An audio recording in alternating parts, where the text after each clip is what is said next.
Time is ticking. It's the end before we know it. Girl, the love is missing. Girl, but it's over.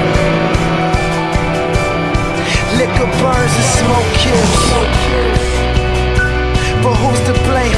Cause this nicotine's the only thing that keeps. Hey, this is Evans at Motorcycle.com, and I am here on Gran Canaria Island for the KTM 690 Duke introduction.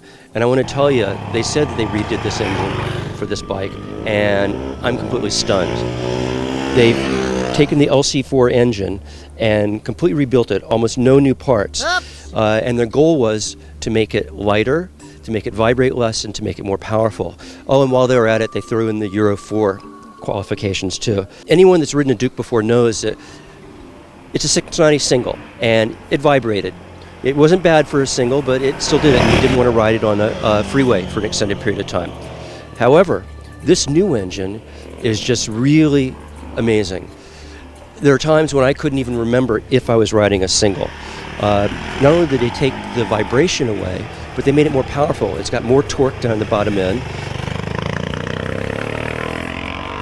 It has complete ride-by-wire with rider modes if you get the track pack on the standard 690 Duke. What I found was, when riding, that I liked it in sport mode in the high-speed corners, but when it got really twisty down into first and second gear corners, I drop it down into the street mode just to soften the hit off the bottom end, and that just made a huge difference. And it's so easy to do with the button on the left grip that I was able to do it just by counting the button pushes and then just a quick look down to make sure that it registered.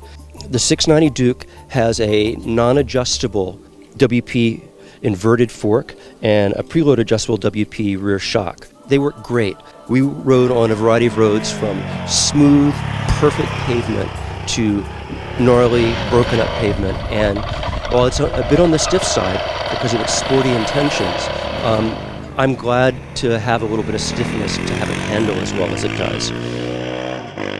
The brakes, a 320 millimeter rotor, 4-piston caliper, ABS is standard. The characteristic of the 690 Duke has always been that it's a light, maneuverable motorcycle. Well, it's that, and even more so now. Some of the corners we were going into were so incredibly slow and tight, where you had to transition from one to the other almost immediately, and the bike would just turn on a dime. Also, at the beginning of the day, we had to deal with some morning traffic, people commuting on their way to work, and it's surprising the versatility that this engine has.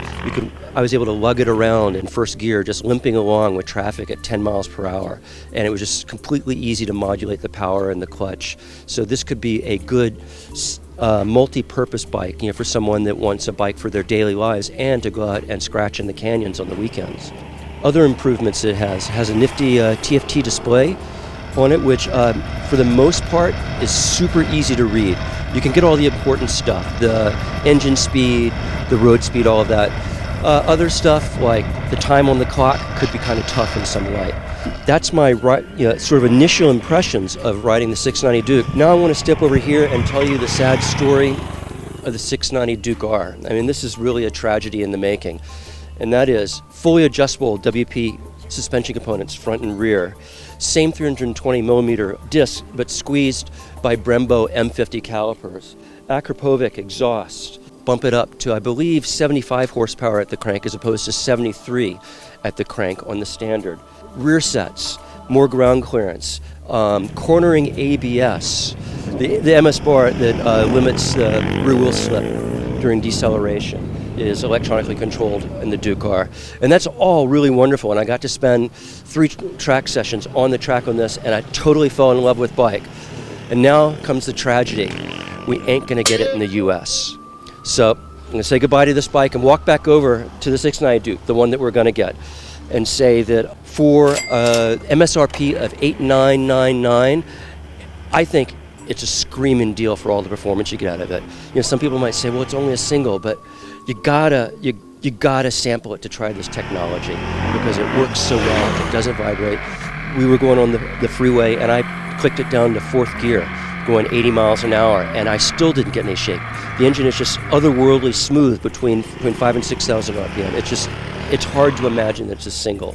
So if you know a place where you can go test ride this, you owe it to yourself to do it.